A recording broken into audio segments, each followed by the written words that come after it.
이 호흡과 관련돼서 산소의 전달의 원리와 그다음에 CO2의 이제 제거 원리에 대해서 이제 말씀을 드리고 있습니다. 그래서 오늘은 산소의 운반 원리에 대해서 먼저 말씀을 드리도록 하겠습니다. 계속 설명을 드리고 있지만 이 산소의 운반 원리는 그래서 여기에서 이제 우리가 ABJ에서 이 PO2와 이제 퍼센테이지로 나눠지게 되는데, 이거는 이제 그 이 혈장에 이제 O2가 이제 녹아서 이제 조직에 산소를 전달하는 과정이고, 이 이 퍼센트로 표시되는 것은 이제 히모글로빈에 이 산소가 이제 결합이 돼서 이게 조직에 산소를 이제 전달하는 이제 그런 과정입니다. 그래서 이 두 가지의 전달 방식을 통해서 이 조직에 산소를 전달을 하게 되는 거고, 그래서 여기서 두 가지라고 저번에도 말씀드렸는데, 이 산소의 그 폐에서 교환된 이 산소는 이제 혈장과 이 적혈구 내에 이제 헤모글로빈에 의해서 결합이 돼서 이제 조직까지 가게 됩니다. 그래서 이 혈장에는 이제 공기가 녹아서 있는 거기 때문에 이제 이거를 이제 분압으로 나타냅니다. 그래서 이거는 압력의 단위인 밀리미터 이제 머큐리로 보통 일반적으로 표시하게 되고, 헤모글로빈은 이제 헤모글로빈 이 펩타이드에 몇 개의 이제 헤모글로빈이 붙어서 가는지, 또 네 개 헤모글로빈 펩타이드가 4개가 있는데 그 중에 O2가 이제 다 붙어서 간다면 100%, 만약에 하나가 떨어지고 3개만 간다 그러면 이제 75%, 이렇게 해서 이제 이 퍼센트로 이제 표시를 하게 됩니다. 그래서 O2의 분압 관련된 경우에는 이제 헤모글로빈 주변에 이제 O2의 이제 양에 의해 결정되는 이제 압력입니다. 압력이라고 하는 거는 이제 헤모글로빈에 이제 결합이 된 거는 이제 이 공기의 성질이 변한 거기 때문에 압력으로 나타날 수가 없고, 이 혈관 내에 적혈구 외에 이제 이 혈장 부분, 나머지 이 혈장 부분에 이 산소가 얼만큼 녹아 있는지에 대해서 그거에 대한 압력으로 나타나는 거고, 마찬가지로 이 O2의 분압은 이 히모글로빈과 결합하지 않은 이제 산소의 양에 의해서 결정되는 이제 압력입니다. 우리가 뭐 80에서 보통 이제 뭐 90, 100 정도의 밀리미터 머큐리의 이 산소 이 분압을 이제 정상 범위라고 보통 얘기를 하는데, 이보다 떨어지게 되면 이 80 이하로 떨어지게 되면 이 산소 분압이 떨어지게 되고, 이 결국에 산소 전달이 잘 조직에 되지 않는 그런 이제 문제를 일으킬 수가 있습니다. 이 산소 분압과는 다르게 이제 산소 포화도를 또 우리가 이제 얘기를 해야 되는데, 이 산소 포화도는 계속 말씀드리지만 이제 히모글로빈에 이제 그 결합이 돼서 이 조직까지 이동하는 그 퍼센테이지가 어떻게 되는지에 대해서 나누게 되는 겁니다.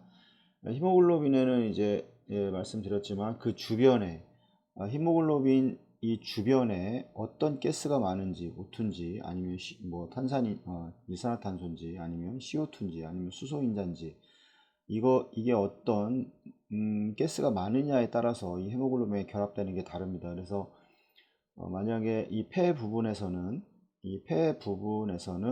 이 산소의 양이 훨씬 많습니다. 그래서 온도도 낮고 그렇기 때문에 산소가 잘 결합이 되는 거고, 이 조직에서는 온도가 높고 그 다음에 이 조직에서 이 공급된 산소를 통해서 이제 대사를 하게 되고, 이 대사 과정에서 이제 CO2가 많이 발생을 하게 됩니다. 물론 CO2와 이제 이 수소이온이 많이 발생을 하게 되는데, 그럼 조직에서는 이 히모글로빈에 이제 CO2가 또 많이 이제 붙게 됩니다. 그래서 이런 차이가 있기 때문에, 그래서 퍼센테이지로 우리가 이제 보통 얘기를 하게 되는 거고, 히모글로빈에 이제 어떤 가스가 붙나, 히모글로빈에는 여러 가지 가스가 다 붙을 수가 있습니다. 뭐 나중에는 계속 말씀드리겠지만, 그래서 이제 히모글로빈에 4개의 이 산소가 결합이 되면 이제 100%의 이제 산소 포화도를 나타나게 되는 겁니다. 이 과정에서 여기서 보시면 이제 포화 상태가 되면 이 헤모글로빈에 이 산소가 4개가 붙은 이 산소 헤모글로빈 이제 상태를 나타내게 되고, 이게 이제 조직으로 이동을 해서 조직에서는 이제 해리가 잘 일어나게 됩니다. 왜냐하면 온도가 높게 되고 주변에 이제 CO2가 이제 상당히 많기 때문에, 이거 이제 여기에서 충돌로 인해서 해리가 이 CO2가 O2를 이제 부딪혀서 이제 O2를 이제 밖으로 튕겨내게 되고 이 O2가 다시 이 조직에 산소를 공급하게 되는 이런 과정을 이제 해리라고 하게 되는데, 헤모글로빈과 이제 4개의 산소가 이렇게 다시 결합 전으로 돌아가는 이거를 이제 산소 이제 포화도라고 얘기를 합니다.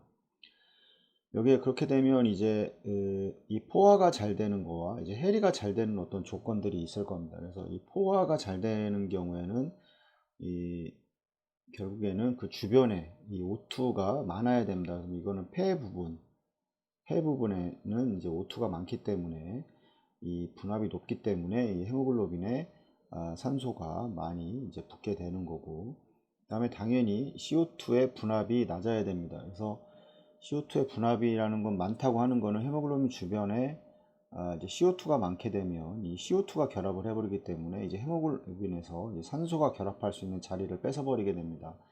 그래서 이게 O2 분압이 많고 반대로 이제 CO2 분압이 적고 수소 이온도 적어야 됩니다. 마찬가지 수소 이온도 헤모글로빈에 이제 이런 식의 분자식으로 결합을 하기 때문에 이 결합이 되면 이제 O2가 결합할 그 자리가 없어지기 때문에 결합을 하지 못하게 됩니다. 그다음에 폐하가 당연히 이제 좀 올라가 알칼로시스 상태, 그 다음에 이제 온도가 낮은 상태, 이제 하이포서미아. 이거는 이제 폐 주변에서는 이제 공기 중의 온도가 조직보다는 낮기 때문에 산소가 더 결합이 잘 되는 거고, 해리의 과정은 반대입니다. 해리는 이제 이 결합되어 있는 이 산소가 이제 분리가 돼서 조직에 산소를 공급해 줘야 되는 과정이기 때문에 이제 해리가 잘 되는 조건이 있습니다. 여기에서는 이 O2 분압이 낮고 대신 이제 CO2 분압과 이제 수소 이온에 대한 이 분압이 높아야지 이 결합되어 있는 산소를 이렇게 분리를 해서 이게 조직에 이제 산소를 이제 공급을 할 수 있게 되는 겁니다. 당연히 이제 온도가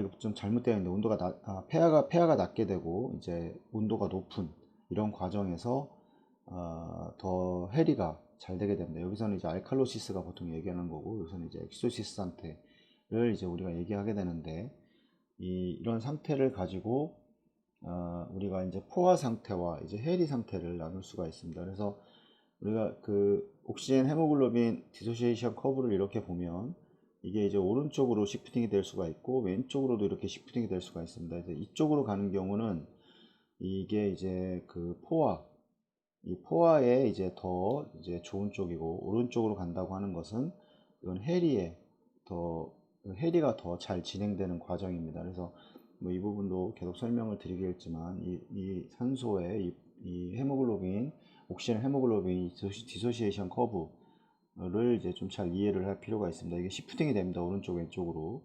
이게 어떤 원인에 따라서 시프팅이 되게 되는데, 그런 부분에 대해서는 좀 이해를 해야 되고, 그러면 CO2와 이제 그 물이 반응을 하면 이 수소 이온을 방출하기 때문에 당연히 말씀드렸지만 이 CO2의 양이 이제 증감함에 따라서 이제 수소도 같이 증감하게 되기 때문에, 여기서 보시면 CO2 분압이 높으면 이제 물과 반응을 해서 이제 수소 이온을 다시 배출을 하기 때문에 이 같이 이제 상승하는 이제 그런 효과를 이제 가질 수가 있습니다.